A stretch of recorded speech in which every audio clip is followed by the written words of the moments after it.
xeyna simnaxina anun no gonno yal in Yesu Christa jegaxina o ɗaay no ngesne xay ndax garaxin xaaje fa lay fe no yaaloxe fa nun donc i mbetandooxanga o ndik donc no jafle faafna i continuer ayo na baptisé fe donc i nga a ke baptisé a tekitna no ñowole no chrétien oxe donc i nga aye na pexey baptisé fe donc ke ref ina ngin mberaan na in kata dajel na kurwa fa Yesu donc i ngonayo no ñowo feraan in no ngin mberaan in ngin ngidne manam a xona a dajel fa Krista inga aye ngin ngidne ne xonna koy na pexey baptisé fe ne Krista a yipte na mboyale ka upel donc na pexey baptisé fe ngin ngidne ne te no na upel so koy i njange na ne Yesu a xon tot na ander no xonwe ne katil fe roga xon tox norit na a Yesu ander no xonwe katil fe rog fe ne itam kata jala na xa ñew in bo ne andone ngin ngidne ne a upe na pexey baptisé fe i suto tanga ten manam ka i njegatayo o ñew o xas manam ngin ngas teno i ndefata donc ngin ngas na andona ye en tout cas ke xidna refate men mais fop ka refata xas donc i ndal foox o njeg o rimelo xasole andona ye teno a bibalale a laya in donc te refu ke i njang ina jafle faafna xay bo fa ndik rek no baptisé fe i continuer ka nda ke i nga ka te refu ye na pexi baptisé fe i ndokayo na adna fa ngas fa andona ye ka i tipoox fa roog manam ka i tipoox o nanana roog ka i tipoox o ñowan a roog donc kaga te refu ke i nga kayo xay donc i ndokayo na adna fa ngas fa andona ye ka i tipoox fa roog o nananga tipoox fa roog koy te refu ye o tipoox o nanana roog o tipoox o ñaaƴ fa roog donc ka i ɗeet kayo i ɗeeto na safe perandale Pierre no ko xotidna no saaxo kanderole no ko xotidna no saar xarɓen ɗik donc 1 Pierre 3 verset 20 1 Pierre 3 verset 20 i ɗeet ke ta layna meke donc i mbaga etit 19 fe xar ɓaxay fo ɓeta naaq pour i mbago moƴo comprendre ta leye na pexey yiif lene a reta itam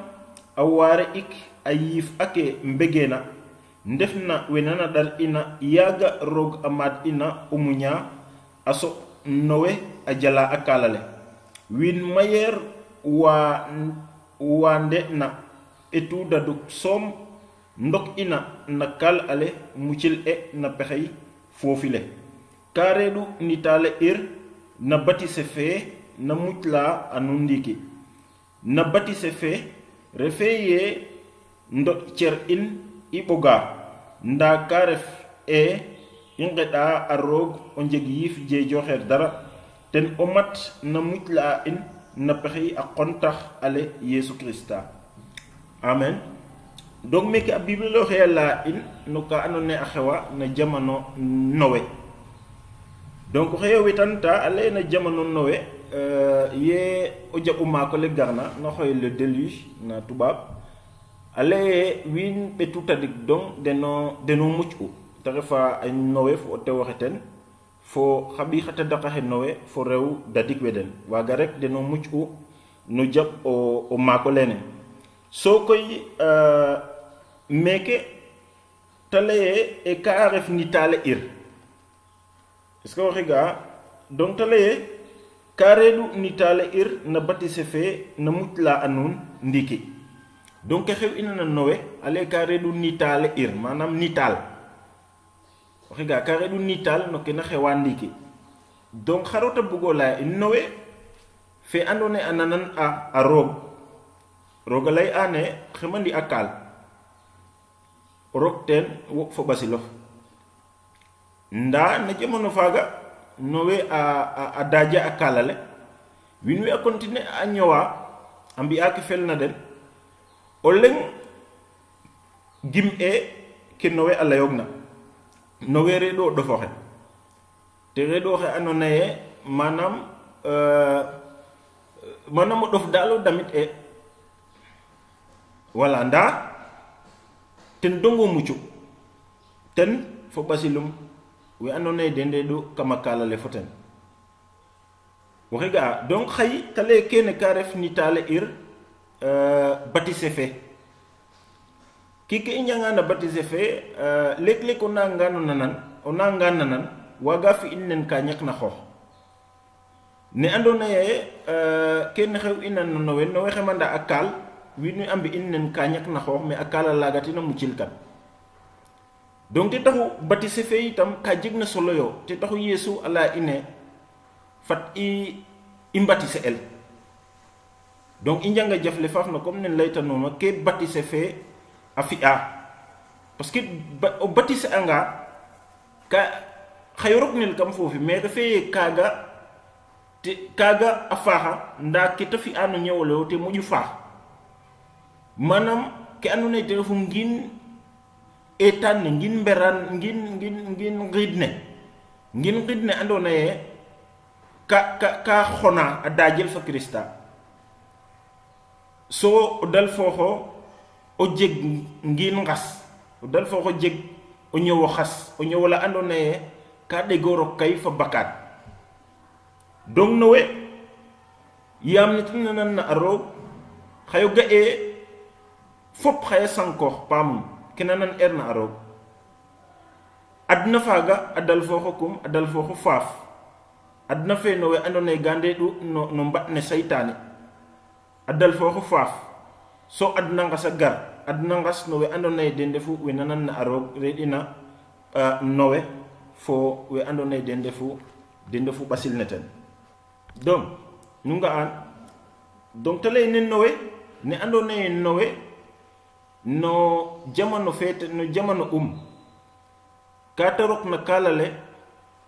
manam a mucc na kalale donc adna etan ne te ñëwog na ando naye bakad fe ka reɗu a laqin adna faga a faaf so te ñëwata na adna fa ngas nda pexey o ngimonga ten a ñëwa na adna fa ngas fo ɓasilum no nana no yaaloxe ini tam naga yo te reta na ñëw in ya ando naye i tipo xayo ngim na Yesu bo mbatise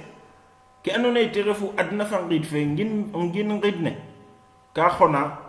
so indal fo njegat ngin ngas na ando naye ka ta paret ka pour anana no yaaloxe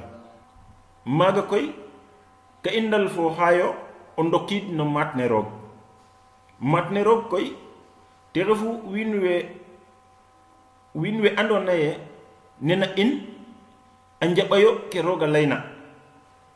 a njaɓayo o ɓoxot o ñëwden a Yesu a njaɓayo o ɓeer na batise fe a njaɓayo manam o ñaaƴ na fa lay fe no yaaloxe donc i ngar ndokid no xeet faaga te refu xeet fe roog xeet faaga koy xaƴa wo no saax le o refoona we ando naye a njaɓayo a Yesu no saax laaga teno i layayo jangu parce que in jangu fe o refoona a refanga jangu fa na ñowa to o gar soɓ ten wa ando naye xaƴa ka da adoxum no ngimonge to a tete ang no ngimonge waaga deno ndefu manam xeet fe roog no saax laaga oxey ga'a nda na adna fe fop koy o fokatanga wene deno layel xeet fe roog fop we ando naye te ref we ngonna wala we na ñowa to a ndef wa ando naye a njaɓayo a Yesu ne no yaal fo o mumucil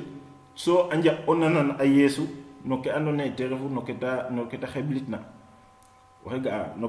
ke ta xeblitna rokata no maat naga refna maat ne roog xay i ɗeet na a pi'a ke no apotax we o saaro ɗikandeero le no ke xotit na o peng xarɓeen naxik fo o lengandeero le acte 2 41 keke talaye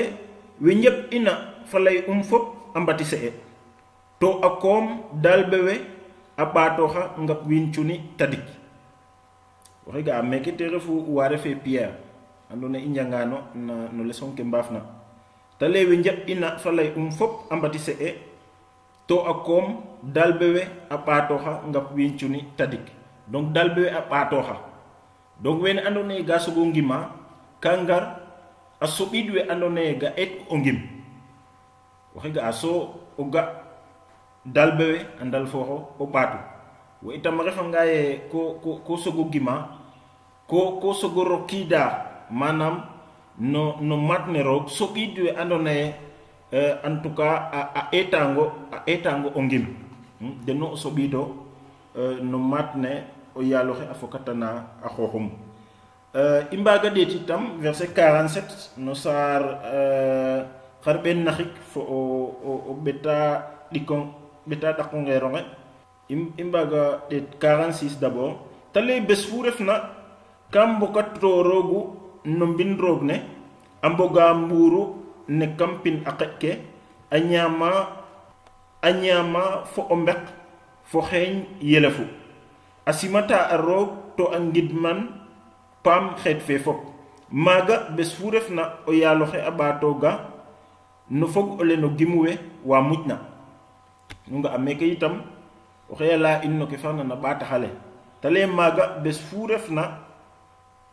o yaaloxe a ɓaatoga no fog ole no gimuwe wa muƴna donc matne roog ka ɓaatooxa mbeeto mbeet donc we andona ye den ndefu o fogole no gimuwe o yaaloxe ka leya dene ndet yo adna fe yegli tig yegil mbaax ne ta lay oxu gimna a batise el xaya mucc nda oxu gimeerna xaya qawale roog a dal tokum o nanga o waare a bo o kiina gim o xaaga gimna automatiquement a gimanga manam a fes pakaduma ciiñ a batise el ka dal fooxa o fog no ɓasil ne roog ka garida a ɓaatooxiid en tout cas a ɓaatooxiid no fogole no gimwe donc comme ne ta laytuna meke o yaaloxe ka ɓaatoogu wa mucna no fogole no gimwe donc o gimna Yeesu ka tekite ka i mbogat no cerke Yeesu Krista refna jangu fe donc a refanga ye ko gimna Yeesu donc fogata no cerke Yeesu donc jangu fe te na xoyel cerke Yeesu Krista donc Yeesu te refu xooxle na jangu fe nda jangu fe te refu cerke ten donc wo koy no cerke teno o fogato o foganga no cerke Krista koy xayo ga'e xayo xa in cerke Krista xayo jeg maag rew xa tew wala maag góor xa koor kamo gimonge xayo jeg xarit xayo jeg maamal xayo jeg ya manam xayo jeg wa andona ye ko garit ka o soɓiida den waaga koy xa teɓo fo maago fo kamo ngimonge ma andona ye roog ka jegana nongo ten pour o waago jeg ngiɓoor fa den ma andona ye xay o waago ñowa fo wiin we na jam xay o waago jeg wa andona ye xaye coɗang xa as wa andona ye xaye yalang wa andona ye xaye ndef fogof xaye ndef xaritof wa andona ye xaye mbekta nong a qeeñ den xaye ndal nong donc kene te refu manam cerke no yaaloxe wo teno o fogo nda xaye o gar soɓiid wa andona ye deno adooxong ten deno na ndalin kang deno na mbatise kang in batise fene koy o dal fo fogat na den o yaaloxe koy teno ɗaaptun nene ndax wene a ndef wa andona ye xay da mbaag ngo teete xay da mbaag ngo topatoox ne o ngeq a topatootel parce que ne i njangit una no eetaan o rimelo xasole oxe sogeena o rima ka refa o ndeɓandong no ngimonge donc a soxla a wa andona ye xay da njangnin te taxu Yeesu a leye njangin yu a den da ngay fop ke xeblituma maxey fa nuun bes fu refna bo ma adna fe a dayka donc we andona ye a sogayo o co'tooxayo a soxla ayo en tout cas o ndamtel a soxla ayo o yonel a soxla ayo asel a soxla ayo o comprendre to jangu fe no yaloxe refna o fogole no gimuwe kaga taxu o yaloxe xajin men et donc no ken andone i njota no o njang donc te refu ke andone te refu adna fangas fe i ndokidna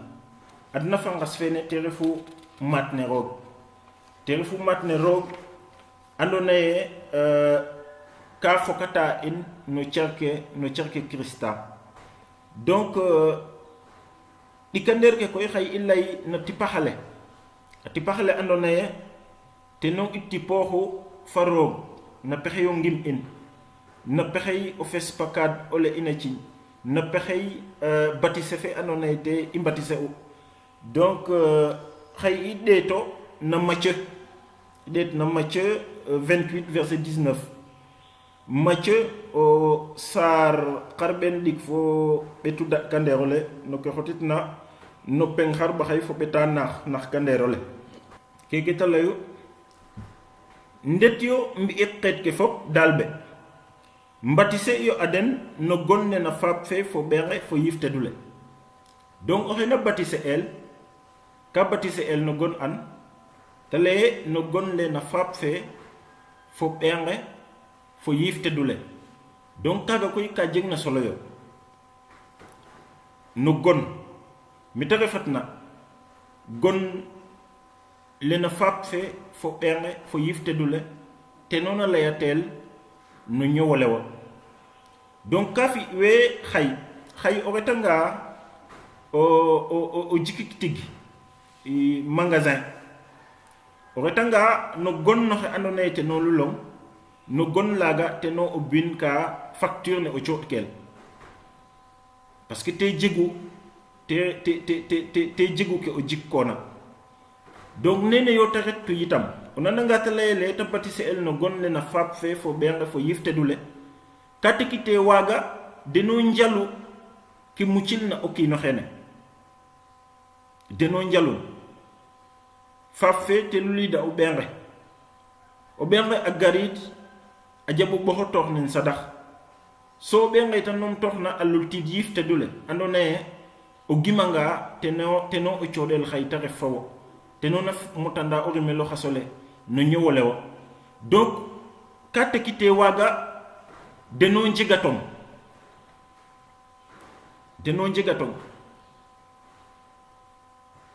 roog te jegatwa in ya i ngim na Yesu manam xa ñu wax in ka i ɓoxotatin a roog leyne wo refu o yaal in wo refu o mumucil in wo refu yaakaar in wo i yaakaaru no kuta waag na waago ref kaga koy te malwa in parce que roga jega nga in fo yirmande fo o paaxelum fo o mbequm xay ta topatoxa in xay en tout cas a ñaaƴnoora in no bugole ten parce que o retanga no xeñ le roog a refanga ye andano même a refanga anda fulino in laango ten xeñ le roog na wo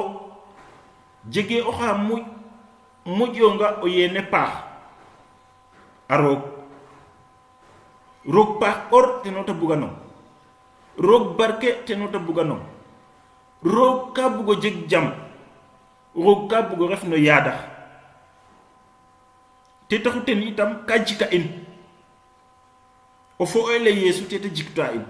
te taxu a Bible leye njigan maak teno i njikte te taxu ta leye nu na mbatise a aden mbatise iyo aden no gonne na fab fe fo ɓenge fo yifte dule yam deno cotu njigan ne da mbatte na yo donc i mbatte yo na saytani i mbatte yo no mbat ne no bakad ne so koy ndefat fat roogo jigatwa in te taxu itam i mbogat no maat ne ten te taxu itam i mbogat no we andona ye inona lamkan i mbaga ɗeet na galat no saaro da kanderole no ko xotitna no pen xar ben ɗik fo ɓetu ɗikanderole keke ta layu nun fop nun we mbatise ena ndax nu mbog na Krista nu ndokoxaan nga nun fop nun we mbatise ena ndax nu mbog na Krista nu ndokoxaan nu ndokoxayo a an nu ndokoxayo a Krista i ndokoxayo a Krista rokoox o kiinoxe koy a ndoki neke in rokooxuma donc kata refat tokes te noon muraxam fop rokoox a Krista koy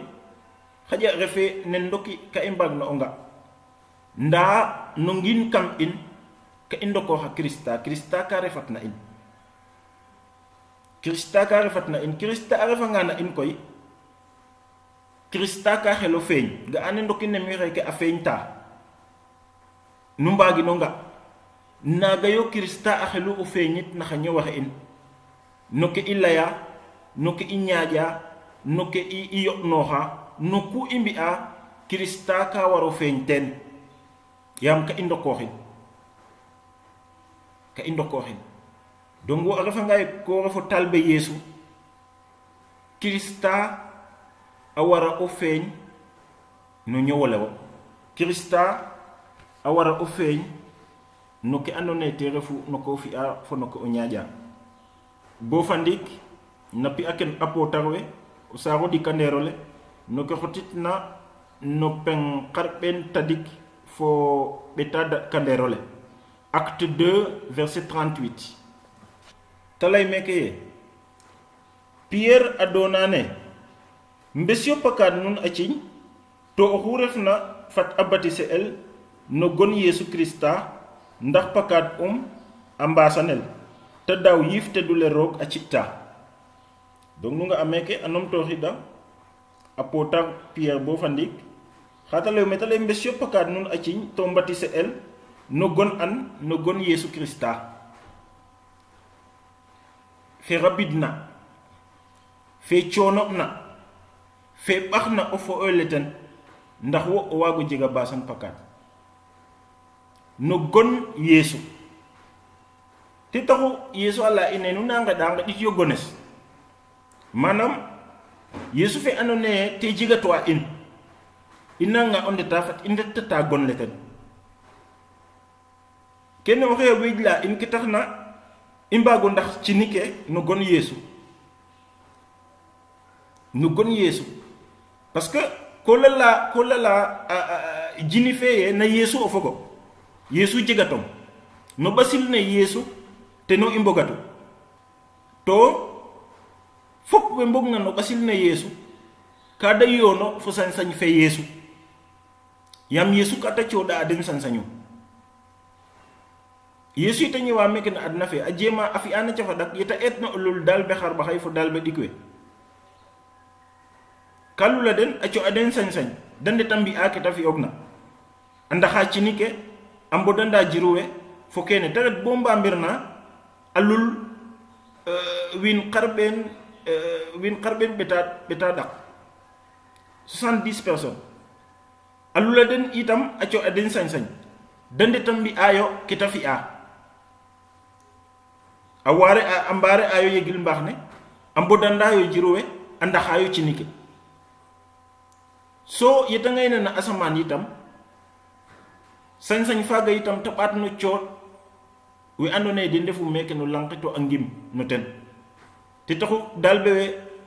yi da ndaw na yiif te dule na Pentecôte fa o ga da ndal fo xo yipoox sañ-sañ fe Yeesu a ndal fo xo may fo katil fe Yeesu koy a commencer a mbaare ayo a commencer a mbi'aayo comlaan waxi ga a commencer a mbi'aayo comlaan sañ-sañ faaga koy o xëy men boo xay te taxu no cangu ke in i mbaag bo fa ndiik o ndaxa cini ke no gon Yeesu i mbaago mbodandaayo jiruwe no gon Yeesu i mbaag itam o continuer mbaare ayo yegil mbaax ne Yeesu a waare tooguna yam na Yeesu i mbogu te taxu Yeesu a laye fat i ndettaayo gon le ten i na ngeɗa fat i ngeɗta gon le ten i nanga ngaayo o ngeɗan na o kiin i ngeɗin no gon le ten i nanga ngaayo o ndaxa jini i ndaxin no gon le ten pour lal kene ye na Yeesu i mbogu naxa ɓiyaxe Yeesu yo i mbogu acte 8 verset 16 api ake no apotarwe o sar beta kanderole no peng kharbahay fo beta fale nganderole khayde i etin 15 verset 15 tale waga ambadida mano sa samariwa to angadana aden ndax den daw yifte dule yam fudox afule no leng na den kambati se el som no gonle no yalo yesu donc we andone den defu sa samari we ndaw afule yo yifte dule nday andone en tout cas apotaru ambadi dayo maga angadana yo aden ndax den daw yifte dule dale gambati se el dom no gambati se el som no gon no gon yesu donc oxuna batise el no gon yesu te oxele o batise to kaga kala la in parce que o batise ngen no gon no lakasitam ke ila ya nek na batise fad ke no ñewolo fad no ke on a batise el ko batise el no gon na fap fe fo bere fo yifte dule ga o batise angena koy te ke njang na batise afad no ka no ñewolo na waxtu faga yo o ngin ridnewo adal foxa o rengel na croix manam adal foxa o xon ne Christa xonit na croix le so na pexey batise fay ne andona te o fi anel koy manam ne yesu xon tot na ande no xon we wo itam suto nga na batise nene o dal foxo jigato ñewo o xas kaga katil ferok fo sañ ferok xon tok non ay yesu alete non na fi akaga no ñewole so o dal fo sutu so jegat o ñew xas fat o ki no xas xa andone ko degor o kay fa bakkan ne andone koy na yesu imbogatu ne andone yesu te no jegato in drog te no jegato in imbafta tandiki na sañ fe saytani so ngarid na sañ fe rog na sañ rogo indefatu ide gora itam o kayfo bakad njerne andone ka xijla ndogo in andone lek imbugo ga sax mbi pax nda injig e dole fa imbi tuna yam njerne in ka new dole ngin naga axona na pexey batise fe ngin ngas te injigatu ngin na andone ka de gor o kay fa bakad ngin naga de gor o kay fa bakad xayidetin na Romains 6 verset 16 bo 18 Rome o sar eta fa le nganderole no ko xotit nan no peng xar baxay fo eta fa le nganderole tale kanu andeye bonu boxotoxna no kin ndax nu nanan o pat no xene nu nanana nu ndefatu asoba nga koy e fat bakad nu ndefu xan abis anun nafangon tarif e fat no nanan arog nu ndefu xan abis anun no ciofel ka koy fat rog abo hotel o ngidim nun we nde na fat bakad ndiki nunana fo xeñ letu lal ganne refna kam a cangin ale nu ndaw nena nu mbate no mbat nena bakad fe so ndefat fat no ciofel ole ino yotane tatale in fop we andona ye inanana non seulement ingima mais inanana tale indefate fat bakad indefate wana mbado hayo bakad ne ma do hate no cer in parce que o pat te refu xa andona ye ka jig manam sañ fe xuponga dole so amad wato kof njerne in koy naga taxisit umbame no bakad ne bu inde fat bakad koy bakad ne amad watok in nda na pexey yesu fo na pexey batise fe kaga awata yam ngin rid naga axona ndiki imbuk to xatayo rog adda ta cenke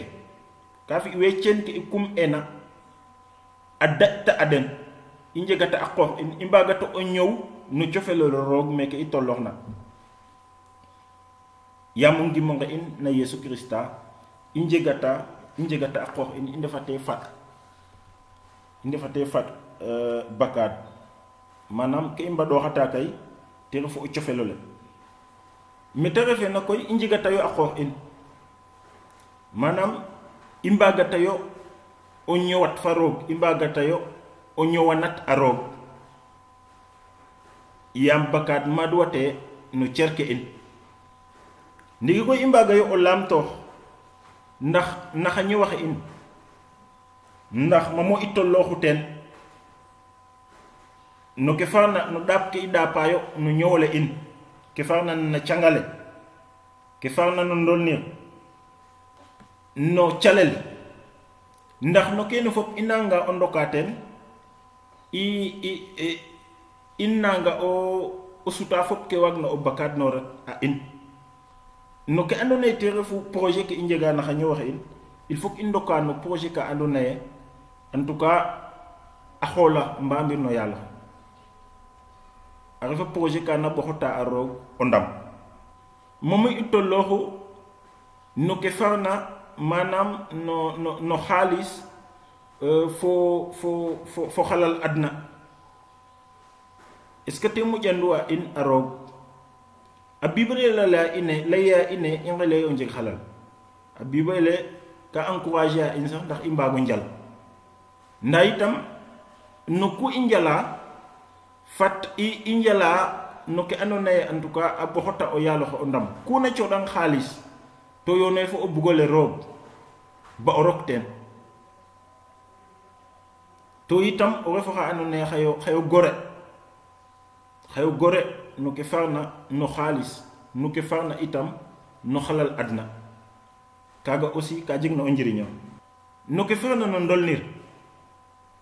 i nga ye ndolnir xay ka ref ka ando naye seytaane ka songin parce que roog yeta saka ndolnir roog ka fi o koor a fi o tew donc adna fe no kaga sosotu o koor ka dolnira fo o tew da njeg xa ɓiy ndan adna feke i tollooxna tige ka jaxasooxat seytaane ka rokat lu kam fe a jaxasin bota layatele o koor fo o koor a mbaga ndolnir o tew fo o tew a mbaga ndolnir wala sax a jega góor wa ando naye ka da mbuga suptoox ndax a ndefat rew wa ando naye ka da mbuga suptoox o nananga a suptaxale koy te refu supit dagin fo kene yin fop o refanga o koor jegiro ɗeen o supit cerke wo bo ando naye xaw jegat ɗeen jeg a bil no tew oxu ga o nga a gay o tew te refu wo mamo o tolloox no kaaga est ce que ke o nana naxa tajoxe no télé ke teno o gim ka andi ke rooga layna a refanga ye wo ko bugo fela roog ke ando naye te refu ke rooga layna no ndolnir te o xelo o gim te o xelo o ñow o xega te o xelo o gim te o xelo o ñow to te xelu ɗoxa ke ando naye te refu o ñowole wo adna fe ke farna no ndolnir oxe jega ndeero koor fo o tew wa ando naye a ngaxayo bo a mbugir donc a ñaatin ne ta waritna mbamir no yaaloxe so a ndolnir a njegi xa ɓiy kaga te refu ke rooga a layna no ndolnir to kaga teno o chrétien oxe a xelu o gim no ke farna itam na basanit est ce que a jega wa ando naye ga toñong to wasano fuliro a den wala a jega wa ando naye wo ko toña den to wasnoxa fuliro a den kene aussi ananga refa ka jeg na solo parce que chrétien ne ka sinjel na basanit manam roog ka wasana in na Yesu Krista baba ka do i ndeeɗu win wa ando naye ino nan e a roog ndef wa toñoog na a roog mais roog a wasana in na Yesu Krista yam na i ngimna na Yesu roog na yirmande ta wasana in roog itam ka bug in i sak xeeñ le te saxna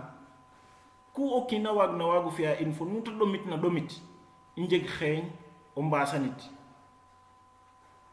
i njegangiran itam i nqeɗina roog xay ci'na in i mbasanit to itam i ndef wa ando naye xay i mbaasnoxa xay i njaɓo mbaasnoxa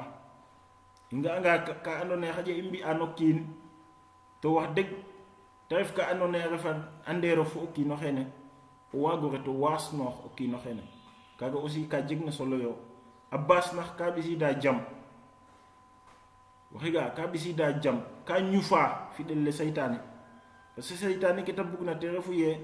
wiin we a njeg njaaku kam den a ñako mbaasani ta fi'angaan lay ke yo ndef ke yo na jam waxiga donc nda o yaaloxe ka garid fo a yaq calel ke no ƴiyoxe a bugna o jal waxiga te taxu fat i njango o mbaasanta no ke farna en tout cas no na yiifa ke no wena njala fo a yiifa ke nen pannax ne ke andona ye xeet pannax nu ta waagna waago ref parce que pannax ne a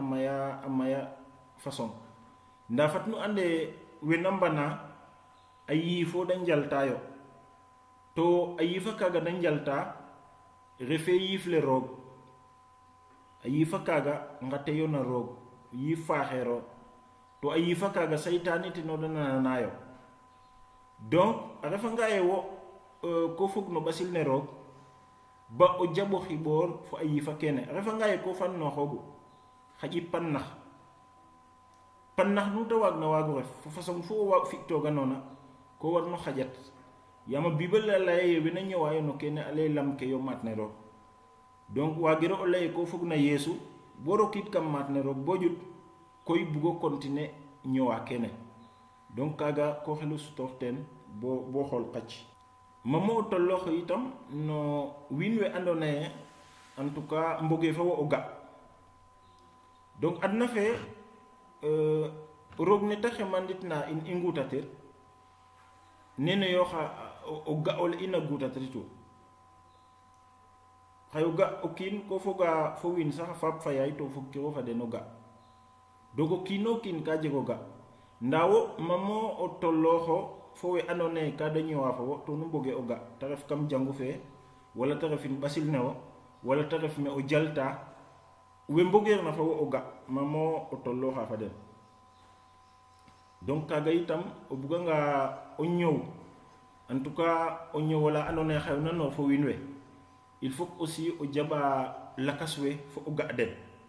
i mbaage mbeeto mbet i mboga wiin we a mboga fa ino ga xay i nget fo wa andoona ye i layanga ngot gauche da laya ngot droite nda wiinoni na in to den ke da ngimna teno da layaayo o xiga donc o côté laaga itam fat i andilooxe adna fe wiin we oxu refna ka jeg o ga o xiga we i ñëwta i mbaage ndeefa in no ke i mbugna totalement o xiga nda no kene fop wo fa xooxoodof fat o ga'oodof en tout cas a yoon fo o ga'oodole roog ba o kiin a jaɓo o rok nong no ga'ola andoona ye wo fa xooxoodof yoone en tout cas fo o ngimof yoone fo o ngimof mais a refanga ye o ga'ole wo a yoona fo o ngimof to oxe o layta ga'te naaga yitam o xaƴin xaye ten ka ga'e ke o ne'a wala o continuer xeɗanan pour ten fa waxoodum bes ta waago o ga ke andoona ye te refu ke o ne'an xaye i ɗeeto na Romain 10 verset 9 Rome o saar xarɓaxay no peng o ɓeta naxkandeerole keke ta layo ta laye bo weejloona fo o donof mbaame no fop e Yeesu refu o yaaloxe gimno xeeñof itam e roog a xontoox nooraan andeer no xon we yaaga xano mucc nga bo o weejloona fo o donof mbaamir no fop e Yeesu refu o yaaloxe donc a faaxa itam i mbeglayo o ngim en alay meke bo o weejloona mbaamir no fop e Yeesu refu o yaaloxe donc nu nga a batise ka ref o weejil mbaamir no fop o weejil mbaamir no fop weejil mbaamir no wiin we weejil mbaamir saytaani mbaamir malaka ke mbaamir a yifa paaxera ke waxe ga fa mbaamir roog e waxey na cooɗa o ñowole wo a Yeesu donc mbaamir no fop kene koy ka wuktang a jega we andona ye kada mado daso xayo ku garida o gimna yesu nda ne andona ye bugiro win we a ande na yesu o refo te xañ tongo batise manam ko mado dida nda o dido laga ka moƴu ci a sañ-sañu yi joxe te yaakaara ye xay numtu wit meten parce que ka fi ne noxe andona ye ko xet fo o tew nu ole kan bugongo fi o tew nda bugiro o laltin est ce que waxi ga'a donc o kiina waaga fod maana a yaakaara xaƴa oxa andona bugo tew xene a yaakaara ye a o xeke de bo fa ndiik xaƴa waaganum o jeg parce que comme tig jega fule donc a waaga maado espérer a nda bes fe te lay kele ka gulo kel bo fop a ngarid a teew te fi anel ngulo te lay diwa dolo kana a diw oxu andona ye yifuma red anon tewo xaga itam xay yifuma sutoox teen batise fe koy naga ta laacu nan voilà waga refe a layel ne ngulok ne na xibang fa Krista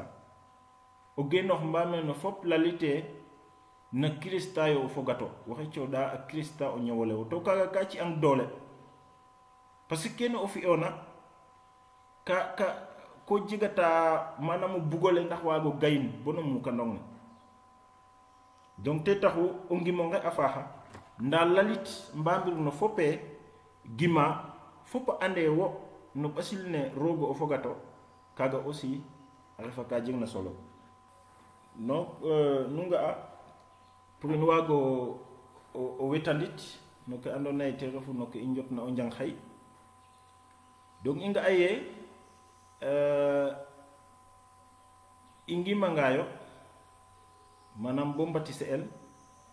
ka ta fokata in ndiki ka i ndokidayo no maat ne roog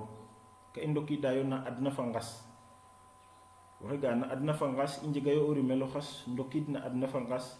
ndokido no maat ne roog koy te refu we andona ye manam kada nenawo kada njaɓa yeesu neno yaal fo o mumucel waxe ga to a ndef no xaƴa saaxle o refona waxe ga donc waaga den ndefu xeet fe roog ndefna ma a jega xeet fe moƴna o magin koy te refu o fokatanga we ndefna saax nuun fo we ndefna na saax lakasa ke na adna fe to a ɓoxot a ñëw den na yeesu waaga fop no maat ne roogo da ndefatu donc mete refna ka i ndefat na adna fa ngas voilà ka i ñëwatayo kam maat ne roog donc i nga a yitam me kam maat nene ka i tipooxat fa roog i nga a ye i mbatise el ka i mbatise el no gon yeesu ka i mbatise el no gon ne na faap fe fo ɓeenge fo yiif te dule donc yeesu jegatwa in yeesu te jegatwa in te jikwa in oxe jikta in o fo'ole ten roogo jegatwa in a jikta in fo oyle no ɓeem yeesu Krista o layanga a roog laya yeesu lengo rek yam bible ka laye roog fa lengo jegu na memata dak te ref faap fe fo ɓeenge fo yifte dule ne andona ye roogo jegwa in koy ka i ngelin o nanan ka i ngelin o nanan ka i ngelo o lalta comme ne ta laytona ka le i ndokooxayo a Krista o ñëw in ka xelo laltata ye na Krista yo i mbogu o ñëw in ka xelo lalite na Krista te i mbogu i nga aye mete refna i mbate na bakad ma i ndefate yo fat bakad nda fat o cofelole te i ndefatu na sañ-sañ fe roog te i ndefatu donc bakad jegate na in dogal fa leng i mbagayo en tout cas o ñaaƴ fo o yaaloxe i njegata doole fa i ñaaƴitna fo o yaaloxe ne i mbugitna me i mugitna i nga aye a faaxa mbame no fop o lalite na yesu o fogo to batise fe ka lalta kaga manam mbame no fop o genoox lalite na yesu te no o fogo na pexey batise fe donc mene i ndey ka fulayo xay yasamo yaaloxe a barke anon a barke a in no gonle na faap fe fo ɓeenge fo yiftedule to a ci ay no wod fo ɓaal no cerke in no gonle yesu krista amen